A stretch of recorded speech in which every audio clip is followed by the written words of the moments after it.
Welcome students of ninth class. This is Mukhtar sir with the topic India size and location of the subject geography, and it is part number 2 of this very lesson.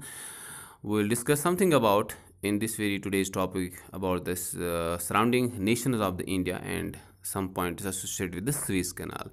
On the political map of world, when we see the India to its northwestern direction, we have countries like Afghanistan, Pakistan, to its north we have China, Uttari, Nepal and Bhutan. To its east and northeast we have Myanmar and Bangladesh. जब हम south की तरफ नज़र दौड़ाते हैं, the southern neighbouring countries rather the island countries जो हिंदुस्तान के हैं, ये दो है मेन. एक इसमें श्रीलंका आता है और दूसरा कंट्री जो है वो है मालदीव्स. श्रीलंका और हिंदुस्तान को जोड़ने के लिए जो रास्ता है, पानी का रास्ता, उसको हम पालक स्ट्रीट कहते हैं. नाम याद रखना भाई साहब. और इसके साथ साथ जो गल्फ ऑफ मन्नार है उससे भी हम यहाँ पर पहुँच सकते हैं. ठीक है सर. तो इसके अलावा अगर हम देखें हिंदुस्तान के हवाले से तो बहुत ही स्ट्रॉन्ग रिलेशन इसने अभी तक बनाया हुआ है पूरे वर्ल्ड के साथ, चाहे वो जोग्राफिकल रिलेशंस हो, हिस्टोरिकल रिलेशंस हो या इकोनॉमिक रिलेशंस हो. So far it has created a very strong relation to the world. When you look at the Swiss canal, ये वो कैनाल है, स्विस कैनाल है, दुनिया की मैन मेड सबसे बड़ी मैन मेड स्विस कैनाल है. इसकी लेंथ जो है it is around about 120 miles, जो लगभग 193.3 किलोमीटर के आसपास आती हैं. ये वो स्विस कैनाल है जो मेडिटेरियन सी को रेड सी के साथ जोड़ती है, याद रखेंगे आप.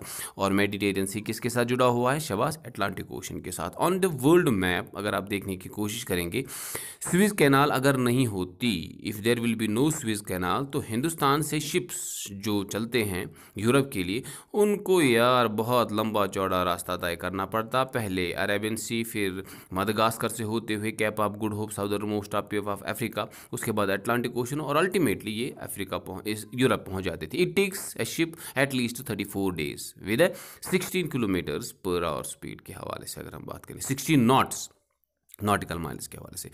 The construction of the Suez canal was started in 25 April 1859. Okay sir. इसको शुरुआत में बनाया गया था, सुएज कैनाल जो थी इस डेट में इसकी शुरुआत की गई थी बनाने की, और अंदाज़ा लगाया गया था कि लगभग 200 मिलियन फ्रैंक्स का खर्चा इस पे आएगा. लेकिन भाई साहब गड़बड़ हो गई. बनाते बनाते यार इसमें कंस्ट्रक्शन का जो जो एस्टिमेट था वो डबल हो गया. और कितना, लास्ट में जब सुएज कैनाल बन के तैयार हो गई, इस पे खर्चा जो था वो 400 मिलियन फ्रैंक्स तक पहुंच चुका था. और during the construction there was a problem जो क्रिएट हो गई थी. It was a war between Arab and Israel, second war of Arab and Israel की वजह से इसकी कंस्ट्रक्शन में थोड़ी सी रुकावट आ गई थी. But ultimately Suez canal company ने इसको 10 साल के एक बहुत ही मशक्क़त वाले दौर से गुजार के अल्टीमेटली तैयार कर दिया. Suez canal company was behind the construction of this Suez canal. ठीक है सर. इसके बाद अगर हम प्रेजेंट पोजीशन में देखें, ये दनादन बड़े बड़े शिप्स जो है इसमें आते जाते रहते हैं, हर दिन वेसल जिसको पार करते रहते हैं, और इंटरनेशनल ट्रेड इस सुएज कैनाल के ज़रिए से किया जाता है. बड़े बड़े शिप्स आते जाते रहते हैं. एक बार फिर से वर्ल्ड मैप की तरफ हम नज़र दौड़ाते हैं. अगर हम देखें इंडिया से जाने के लिए, यूरोप के जाने के लिए पहले जो है Cape of good Hope, Arabian Sea, उसके बाद एक लंबा चौड़ा रास्ता तय करना पड़ता था. लेकिन because of this construction of Suez canal, Hindustan से यूरोप पहुंचने का जो रास्ता है वो लगभग 7000 किलोमीटर कम हो गया. So because of the construction of Suez canal, the distance between Europe and India reduce to 7000 kilometres. Not a joke, ये बहुत आसान बात नहीं है सर. लेकिन इसके साथ साथ बाद में कुछ प्रॉब्लम्स भी इसके कंस्ट्रक्शन के हवाले से हुई, क्योंकि सोमालिया के जो पायरेट्स थे, अरेबियन पायरेट, जो ये जंगल समुद्री डाकू जो थे, वो इन वेसल्स को सुएज कैनाल से पास होने में रुकावट पैदा करते थे, जिस वजह से कुछ देर के लिए सुएज कैनाल को बाद में बंद भी कर दिया गया. लेकिन चूंकि इसकी इंपॉर्टेंस बहुत ज़्यादा थी, 2014 में इसकी वाइडनिंग वगैरह का सिलसिला फिर से शुरू किया गया, और लगभग 35 किलोमीटर्स का जो सुएज कैनाल है वो बाईपास कर दिया गया इन पायरेट्स को की इफेक्ट को कम करने के लिए. यहाँ पर आप मैप पे देख सकते हैं कि किस तरह से सुएज कैनाल का रास्ता बदल दिया गया था, और इसकी वाइडनिंग भी की गई, इसकी डेप्थ भी बहुत बढ़ाई गई, जिसकी वजह से पास्ट में सिर्फ जहाँ पर 49 शिप्स पास हुआ करते थे वाइडनिंग की वजह से, अब यहाँ पर पॉसिबिलिटी है, कैपेबिलिटी है 97 शिप्स भी एक दिन में इस सुएज कैनाल को पार कर सकते हैं। और पास्ट में अगर हम देखें जब इसकी कंस्ट्रक्शन की गई थी पुरा पहले पहले तो इसकी जो लेंथ, टोटल लेंथ थी, that was around 164 kilometre, 164 kilometre. Depth भी ज़्यादा नहीं थी यार, वो भी 8 ही मीटर की हुआ करती थी। लेकिन बाद में advancement of the trade and commerce through out the world, global trade जो हुआ, इसकी लेंथ बढ़ाई गई और 193.3 किलोमीटर इसकी लेंथ कर दी गई और डेप्थ भी इंक्रीज़ कर दी गई। 8 मीटर से 24 मीटर इसकी डेप्थ इंक्रीज़ कर दी गई और प्रेजेंट में इसकी विड्थ 205 मीटर्स के आसपास है, 205 मीटर्स के आसपास है।